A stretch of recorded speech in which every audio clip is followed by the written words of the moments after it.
இதுவரைக்கும் திருமாவளவன் அவர்கள் மட்டும்தான் தாவேகாவையும், திமுகவையும் இணைக்கணும் அப்படின்னு சொல்லி பேசிக்கிட்டு இருந்தாரு. இப்படி பேசிக்கிட்டு இருக்கும்போது ஏகப்பட்ட சச்சரவுகள் கிளம்புனதுனால, அவரு ஒரு பக்கம் திமுகவ போட்டு அடிக்க ஆரம்பிச்சுட்டாரு. ஏன்னா அவைங்க சும்மா இல்ல. அவைங்களும் அடிச்சாங்க, இவரும் பதிலுக்கு அடிக்க ஆரம்பிச்சுட்டாரு. இப்படிலாம் போயிட்டு இருக்க சூழல்ல தான், இப்போ சிபிஐயும் என்ன சொல்லியிருக்கு அப்படின்னு பார்த்தீங்கன்னா, அவங்களுடைய ஒரு நிகழ்ச்சியில வந்து உதயநிதி அவர்கள் கலந்துகிட்டு இருக்காரு. அந்த இடத்துல பேசுனது மிகப்பெரிய அளவுல பேசப்பட்டுக்கிட்டு இருக்கு. சமூக வலைதளங்கள்ல அது கொஞ்சம் பரவலாவே வந்துகிட்டு இருக்கு. என்ன அது ஏது அப்படின்றத முழுசா பார்க்கணும்ல. நீங்க சப்ஸ்கிரைப் பண்ணிட்டு வந்துருங்க. முழுசா பார்த்துடலாம்.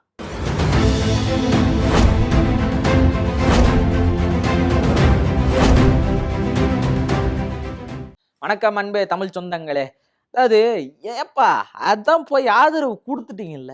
அப்புறம் என்ன உங்களுக்கு பிரச்சனை? இப்ப எதுக்கு திமுகவோட கை புடிச்சுன்னுக்கிறீங்க? அப்படின்னு திருமாவளவன் அவர்கள பல பேர் கேள்வி கேட்டுட்டு இருந்தாங்க. திருமாவளவன் அவர்கள்னா கேள்வி கேட்கிறது அவரு ஈஸி கேட்டுறலாம். அப்படி கேள்வி கேட்ட நிலையில தான் என்ன நடந்துச்சு அப்படின்றது கடந்த காலங்கள்ல தெரியும். இந்த 2026ஓட தேர்தல் வரலாற்றை யாராலயும் மாத்தவே முடியாது. அப்போ நடந்த சில சம்பவங்களையும் யாராலயும் மறைக்கவே முடியாது. வரலாற்றில ஒரு ஒரு வாட்டியும் பதியும்போதும், திமுக கூட்டணியில் இருந்த அனைத்து கட்சிகளும் சென்று தாவேகாக்கு ஆதரவு அளித்தது. அப்படின்றதையும் மறக்கவே முடியாது. அதை யாராலயும் மறுக்கவும் முடியாது. இந்த சூழல் தொடர்ந்து இருந்துகிட்டு தான் இருக்கு. இப்படியான சூழல் இருக்கும்போது தான் என்ன நடந்துச்சு அப்படின்றது நமக்கு பல இடங்கள்ல தெரியும். அதிலயும் முக்கியமா விமர்சிக்கப்பட்டது காங்கிரஸும், விசிகாவும் சொல்லலாம். காங்கிரஸ் ஏன் அதிகமா விமர்சிக்கப்பட்டது அப்படின்றதுன கேள்விகள் எல்லாருக்குமே தெரியும். அவைங்க குடு குடு குடுன்னு போய் சேர்ந்துட்டாய்ங்க. அங்கே தெரிஞ்சு போச்சு. 108, 105ன்றது தெரிஞ்சு போச்சு. ஓகே. இதுக்கு முதல்ல திமுக வராது. இதுக்கு மேல வரவே வராது அப்படின்றது ரொம்ப அப்பட்டமா தெரிஞ்சு போச்சு. இப்படி தெரிஞ்சதுனாலயே இவங்க ரெடி ஆயிட்டாய்ங்க. ரெடி ஆயிட்டு குடுகுடுன்னு போய் என்ன பண்ணிட்டாங்க, அவர் ஆட்சி அமைக்கிறதுக்கு அவரு அனுமதி குடுக்க மாட்டாரு. நாங்க போய் குடுத்துடுறோம் அப்படின்னு சொல்லிட்டு. அங்க ஓட்டு போட்டவங்க திமுககாரங்க ஓட்டும் இருக்குதுல்ல. நீ நியாயமா என்ன பண்ணியிருக்கணும்? சொல்லிட்டு போயிருக்கணும். அத சொல்லாம போயிட்டியே அப்படின்ற பல கோபங்கள் அவங்களுக்குள்ள இருக்குது. அதனால அவங்க ஒரு பக்கம் விமர்சிச்சாங்க. இது ஒரு புறம். இன்னொரு புறம் விசிக. அவங்க இதுவரைக்கும் வோட் பேங்கே நிரூபிக்கல. பல இடத்துல என்ன கிளைம் பண்றாங்க அப்படின்னா, திமுக எதிர்க்கட்சியா இருக்கிறது முக்கிய காரணம் என்ன அப்படின்னா, அது விசிக தான். அவங்களுடைய வாக்கு வங்கி இருக்கிறது தான் அப்படின்றாங்க.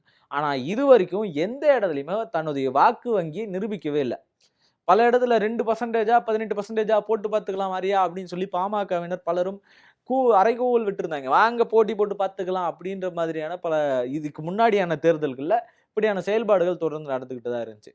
இதுக்கிடையில அவரு நிரூபிக்கவே இல்ல. திருமாவளவன் அவர்கள் அவருடைய வோட் பேங்க நிரூபிக்கவே இல்ல. திமுக கூட நின்னோ, அதிமுக கூட நின்னோ தான் இதுவரைக்கும் களத்த சந்திச்சிருக்காரு. இன்னொரு பக்கம் தேமுதிக கூட நின்னு தான் களத்த சந்திச்சிருக்காரு.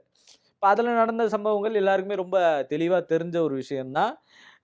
வெற்றி பெற்ற இடங்கள் எல்லாமே ரொம்ப அழகா தெரியும். அப்போ வெற்றி பெற்றவரு இப்ப இந்த தேர்தல்லயும் அதே மாதிரி அ ந 8 சீட்டு குடுத்தாங்க. அதுல 2 சீட்டு மட்டுமே ஜெயிச்சிருக்காங்க. இந்த 2 சீட்டோட பவர காட்டுறேன்ற விதமா தாவேகாக்கு ஆதரவு குடுக்கும்போது, மொத்த பேரும் கேமரா எடுத்துன்னு போயி அங்க அம்பேத்கர் திடல்ல வச்சுட்டாய்ங்க. அசோக் நகர்ல அவருடைய ஆபீஸ்ல வச்சுட்டாய்ங்க. மொத்த பேரும் அங்க தான் இருக்காங்க. அப்ப இடையில சோஃபா வேற போயிடுச்சு. யாரோ வராய்ங்கப்பா, வரவங்களுக்கு சோஃபா வாங்கி போடுங்கப்பா, உட்காரட்டும் அப்படின்ற மாரியான ஒரு பேச்சு வாக்குல, அங்க சோபா போய் சேர்ந்துருச்சு. சோபா போனதுல தெரிஞ்சு போச்சு, இவங்களுக்கு ஏதோ மாறிடுச்சு. புஷ்பா பட பாணியில் அப்படின்ற மாரி உதயநிதி அவர்கள் பேசிட்டாரு. பேசுனதுக்கு ஏத்த மாதிரியே அதுக்கு பதிலும் குடுத்திருந்தாரு. திருமாவளவன் அவர்கள் என்ன சொல்லியிருந்தாருன்னா, இல்ல, இல்ல அவர் நம்மள சொல்லல, வேற ஒருத்தர் சொல்லியிருந்தாரு. நமக்கு வந்ததெல்லாம் அவருக்கு தெரியும். நாங்க ஆல்ரெடி பேசிட்டோம் அப்படின்ற மாரிலாம் பல இடத்துல சொல்லியிருந்தாரு. அது எப்படி சோபால தான் மறைச்சு எடுத்துன்னு வருவாய்ங்களா? அவங்களுக்கு வேற வழியே தெரியாதா? இந்த காலத்துலயுமா அப்படி? அப்படின்ற மாரி அவரு ஒரு பக்கம் நக்கலா பேசி விட்டாரு. இதெல்லாம் பிரச்சனைகள் போயிட்டு இருக்கும்போது, இடையில ஒரு வார்த்தை நெறைய காசு வாங்கிட்டாரு அப்படி இப்படின்னு பேச்சு வரும்போது என்ன சொன்னாங்க அப்படின்னா, திருமாவளவன் அவர்கள் ரொம்ப தெளிவா போட்டு ஒண்ணு உடைச்சாரு. நாங்க நெனச்சோம் அப்படின்னா, எங்க கொள்கைக்கு முரணா இருந்துச்சு அப்படின்னா, நாங்க வெளிய போயிடுவோம். தயங்கவே மாட்டோம் அப்படின்னு அவரு ஒரு வார்த்தை சொல்லியிருந்தாரு. இப்போ சமீபத்தில சிபிஎம் மாதிரியான கட்சிகளும் தொடர்ந்து சொல்லிட்டு தான் இருக்காங்க. இந்த போக்கு போயிட்டு இருக்க இந்த சூழல்ல தான் என்ன நடக்குது அப்படின்னா, நம்ம நல்லகண்ணு ஐயா இருக்கார் இல்லையா? அவருடைய சிலை திறப்பு விழால உதயநிதி அவர்கள் கலந்திருக்காரு. மற்றவங்கள விட உதயநிதி அவர்கள் கலந்திருக்கிறது பெரும் பேசுபொருளா இருக்கு. எதிர்க்கட்சி தலைவரு, அது மட்டும் இல்லாம திமுகவுடைய இளைஞரணி செயலாளரா இருக்காரு. மாநில பொது செயலாளரா இருக்காரு. அப்ப எப்படி அது ஏத்துக்க முடியும்? அவைங்க தாவேக்காக்கு தான் ஆதரவு குடுத்துருக்காங்களே அப்படின்னு நீங்க நினைச்சீங்கன்னா, எப்பா எங்க இது ஒண்ணு தான்பா. நாங்க ஆர்எஸ்எஸ்ஸ மட்டும் தான் எதிர்க்கிறோம். ஆர்எஸ்எஸோட இருக்கிற பிஜேபி எதிர்க்கிறது கூட 2வது கட்டம் தான். முதல் கட்டம் ஆர்எஸ்எஸ். அது இந்த நாட்டுக்கு மிக ஆபத்தான ஒண்ணு. அதனுடைய செயல்பாடுகள் எப்பவும் ஆபத்து தான் தரும். அப்படின்ற ஒரு நிலைப்பாட்டுல அவங்க உறுதியா இருக்காங்க. அந்த உறுதியின் வெளிப்பாடு தான் தாவேக்காவோடையும் என்ன பண்றது? கூட்டணி வச்சுக்கிறது, கூட்டணி கூட இல்ல ஆதரவு குடுக்கறது, உதயநிதி ஐயா அவர்களுடைய நட்போட இருக்கிறது.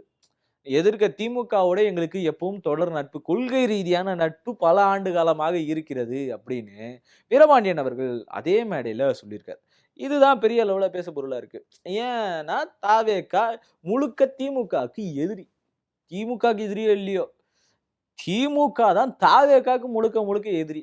அவன் எத தொட்டாலும் திமுக. இப்ப இங்க தொட்டோமா திமுக தான் காரணம். திமுக தான் காரணம். இப்ப இங்க ஏதாச்சும் திடீர்னு லைட் ஆஃப் ஆச்சுன்னு வச்சுக்கங்க, திமுக தான் காரணம். திமுக தான் காரணம். அப்படின்னு தான் அவங்க முழுக்க முழுக்க சொல்லிக்கிட்டு இருப்பாங்க. அவங்களுடைய செயல்பாடுகள் மொத்தம், ஈடுபாடுகள் மொத்தம் இப்படியான ஒரு போக்கு தான் எப்பவும் கடைபிடிச்சுட்டு இருக்காங்க. இதுக்கு இடையில ஏகப்பட்ட குளறுபடிகள் இருக்கும்போது கூட என்ன பண்ணியிருந்தாங்க அப்படின்னு பார்த்தீங்கன்னா, திமுக எதுக்கு எடுத்தாலும் நொட்ட சொல்லிக்கிட்டு இருக்குங்க. அப்படிலாம் சொல்லக்கூடாது. 6 மாசம் டைம் குடுப்போம்ன்னு சொன்னீங்கல்ல. அப்புறம் என்ன? அப்படின்னு கேட்கிற சூழலும் இந்த இடதுசாரிகளிடையே இருந்துச்சு. ஒரே இடத்துல இருந்தா சொல்லிட்டு இருந்தாங்க. இப்படி ஒரு சூழல் நடக்கிற நேரத்திலயும், அப்படி ஒரு ஆதரவு அங்க குடுத்த போதும், திமுக எதுக்கு எடுத்தாலும் கேள்வி கேட்காதீங்க. அப்படின்னு சொன்ன ஒரு காலகட்டத்திலயும், இப்ப என்ன பண்ணியிருக்காங்கன்னா, நட்போட இருக்கிறாங்க. அரசியல் விமர்சனங்கள் வேற. அது ஆரோக்கியமா இருக்கணும். ஆக்கப்பூர்வமா இருக்கணுன்றதோடைய செயல்பாடுகளா இது நம்ம பார்க்கிறோம். திமுகவுடைய அவங்க நட்புறவோட இருக்கிறது. இன்னொரு பக்கம் ஆட்சி 6 மாசத்துல கலைஞ்சிரும்னு சொன்னாங்களே! இப்ப அதுக்கேத்த நடைமுறைகள் ஏதாச்சும் இங்க முன்னெடுக்குதா? ஏன்னா, அந்த அவருடைய மௌனம் வந்து பெரிய ஆபத்தான ஒரு விஷயம். அவர் மௌனம் காக்கிறது எந்த வகையிலும் ஏத்துக்கொள்ள முடியாது அப்படின்னு சொல்லி, சிபிஐ உடைய வீரபாண்டியன் அவர்கள் சமீபத்தில பேசியிருந்தாரு. அது எல்லார் மத்தியிலும் ஒரு பெரும் பேசுபொருளாச்சு. ஏன் அப்படின்னா, எது லாக்அப் டெத் நடக்குதா வாய தொறக்கறதில்ல. இதுவே வந்து இன்னொரு பக்கம் பெண்கள் பாதுகாப்பு இல்லாம போதா வாய தொறக்கறதில்ல. குழந்தைகள் பாதிக்கப்படுறாங்களா, பாலியல் தொல்லையில பாதிக்கப்படுறாங்களா வாய தொறக்கறதில்ல. அதான் சிங்கப்பெண் இருக்குதே போங்க அப்படின்ற மாரி அனுப்பிச்சு விடுறது. இன்னொரு பக்கம் மேகதாது பிரச்சனைய வாய தொறக்கறதில்ல. மே 3ஆம் தேதி தான் ஏதோ போய் பார்க்குறேன்னு இருக்காரு. அந்த பேச்சுவார்த்தை எப்படி வரும்ன்றதையும், அதுக்கு உரித்தான சில எதிர் விமர்சனங்களும் எதிர்க்கட்சிகளும் தொடர்ந்து வச்சுட்டு வராங்க. அதுக்கும் எந்த விதமான வாய் தொறத்தலும் இல்ல. இப்படி தொடர் மௌனம் காக்கிறது பேராபத்து. இது வந்து கடுமையா நாங்க கண்டிக்கிறோம். அதுக்கு எதிர்க்கிறோம். எதிரா தான் இருக்கோம் அப்படின்னு சொல்லி ஐயா வீரபாண்டியன் ஐயா அதுக்கு முன்னாடி சொல்லியிருந்தாரு. சண்முகம் அவர்களும் இத குறிப்பிட்டு சொல்லியிருந்தாரு. எல்லாத்துக்கும் அமைதியா இருந்தா எப்படிங்க? நீ இப்ப மக்கள் வந்து பாதிக்கப்படுறாங்க. இன்னொரு பக்கம் வீட்டுமனை பட்டா குடுக்குறேன்னு சொல்லியிருந்தீங்க. 30 வருஷத்துக்கு மேல ஒருத்தர் அந்த ஒரு வீட்ல இருந்தாங்கன்னா, அவங்களுக்கு வீட்டுமனை பட்டா குடுக்குறேன்னீங்க. ஆனா அதே சமயத்துல என்ன பண்றீங்க? பல்வேறு இடங்கள்ல வீடுகள போய் இடிக்கிறீங்க. இது எப்படி ஏற்றுக்கொள்ள முடியும்? அது எல்லாத்துக்கும் நீங்க ஒரு கேள்வி கேட்கணும்ல. அது எல்லாத்தையும் நீங்க எதிர்த்து பேசாம இருக்கீங்களே! இல்ல அத உங்க அதிகாரிகள் நீங்க கண்டனம் குடுக்காம இருக்கீங்களே! எப்படி இத ஏத்துக்கிறது? உங்க அரசு தானே செயல்படுது. இப்போ ஒழுங்கான பாதுகாப்பு இருக்கா? இல்ல போலீஸ்காரங்க எல்லாம் வந்து ரொம்ப கண்டமேனிக்கு திரிய ஆரம்பிச்சுட்டாய்ங்க. அவங்க ஃப்ரீடமா இருக்காங்க. போலீஸ்காரர்கள் கட்டுப்பாடு இல்லாம இருக்கிறாங்க. ஒரு கட்டுப்பாடு வேணும்ல. அந்த கட்டுப்பாடோட அவங்க செயல்படணும்ல. அவங்க அப்படி செயல்படல. காட்டுமிராண்டித்தனமா செயல்பட்டுக்கிறாங்க. போராட்ட காலத்திலும் இது நடக்குது. இங்கேயும் இது நடக்குது. இதுக்கு எதிரா கண்டிப்பா நாங்க எங்க ஆதரவ திரும்ப வாபஸ் பெறுவோம். இல்ல அத மறுசீரமைக்கவோ, நாங்க மறுபரிசீலனை செய்யவோ தயங்க மாட்டோம் அப்படின்னு சொல்லி அவரு ஒரு பக்கம். இப்படியான எதிர்ப்புகள் மத்தியில திமுக உடைய இளைஞரணி செயலாளர், எதிர்க்கட்சி தலைவரா இருக்கக்கூடிய உதயநிதி அவர்கள் அந்த இடத்துல போய் பங்கேற்று இருக்கிறது, கண்டிப்பா சர்ச்சைக்குரிய விஷயமா மாறும் தானே! இப்படி மாறி இருக்குது. ஒருவேள ஆட்சி கவிழ்க்கிறதுக்கான இவருடைய செயல்பாடுகள் மீது நம்பிக்கையில்லா தீர்மானங்கள் தொடர்ந்து வந்துட்டு இருக்கிறதுனால, நம்பிக்கையில்லா செயல்பாடுகள் வந்துட்டு இருக்கிறதுனால, இன்னொரு பக்கம் மக்களும் நெறைய பேர் ஃபீல் பண்ண ஆரம்பிச்சுட்டாங்க. அது மட்டும் இல்லாம பொலிட்டிக்கல் பேசக்கூடிய பல பேரும் ஃபீல் பண்ண ஆரம்பிச்சுட்டாங்க. எதுக்கு இவருக்கு ஓட்டு போட்டோம் அப்படின்ற பேச்சுவார்த்தைகள் தொடர்ந்து நடந்துட்டு தான் இருக்கு. இது மத்தியில விஜயாவுடைய ஆட்சி நீடிக்குமா? இல்ல கவுகிறதுக்கான வேலைகள் தொடர்ந்து நடக்குமா? அப்படின்ற கேள்விகள் எல்லார் மத்தியிலயும் இருக்கு. இதுக்கு இடையில திருமாவளவன் அவர்கள் ஒரு வார்த்தை சொல்லியிருந்தாரு. என்ன அப்படின்னா, "எங்களால உங்க ஆட்சி கவிழாது அப்படின்றத நாங்க உறுதியா சொல்லிக்கிறோம்." அப்படின்றத மட்டும் சொல்லிட்டாரு. மத்தவங்க கவுத்தாங்கன்னா எங்களுக்கு தெரியாது. அவிங்க உங்களால நடக்காது அப்படின்றத சொல்லியாச்சு. ஒரு பக்கம் அது நடக்கக்கூடாதுன்றதுக்காக தான் அவிங்களுக்கு அமைச்சர் பதவியும் குடுத்தாங்கன்றது எங்களுக்கு தெரியாம கிடையாதுன்னு அவரு ஒரு வார்த்தை சொல்லியிருக்காரு. இத பத்தி நீங்க என்ன நினைக்கிறீங்க அப்படின்றத மறக்காம கமெண்ட்ல சொல்லிட்டு போயிடுங்க.